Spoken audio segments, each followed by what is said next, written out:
Na mamlaka ya hali ya hewa Tanzania na kuletea utabiri ambao ni wa saa 24 zijazo kuanzia saa 3 usiku leo.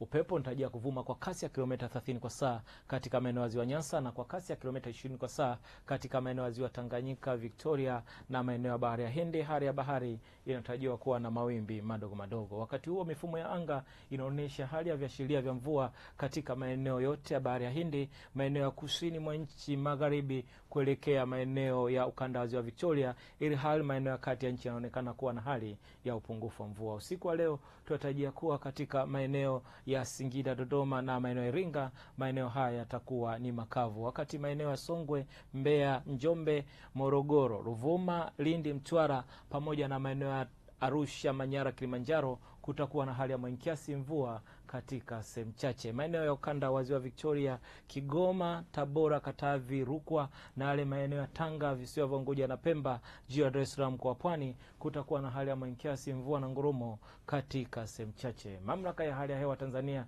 inatoa angalizo la uwepo wa vipindi fupi vya mvua kubwa katika maeneo ya Tanga, visiwa vya Unguja na Pemba, juu ya Dar es Salaam kwa Pwani. Hivyo wakazi wa maeneo hayo ni vema kuchukua hatua stahiki, ambapo maeneo hayo tunatarajia kutakuwa na hali ya mawingu, mvua na ngurumo katika sehemu chache. Pia hali hiyo tunaitarajia katika maeneo ya Morogoro, Lindi pamoja na yale maeneo ya Mtwara. Wakati huo huo tunatarajia kuwa katika maeneo ya Arusha, Manyara, Kilimanjaro, Singida, Dodoma kutakuwa na hali ya mawingu kiasi, mvua katika sehemu chache na vipindi vya jua. Maeneo ya Kagera, Geita, Mwanza, Simiyu, Shinyanga pamoja na Mara, pia katika maeneo ya Kigoma, Tabora, maeneo ya Katavi na yale maeneo ya nyanda za juu kusini magharibi, alkadhalika maeneo ya Ruvuma, maeneo haya kutakuwa na hali ya mawingu kiasi, mvua na ngurumo katika sehemu chache na vipindi vya jua. Kutoka mamlaka ya hali ya hewa Tanzania, langu jina naitwa Tunza Sanane. Asante na usiku mwema.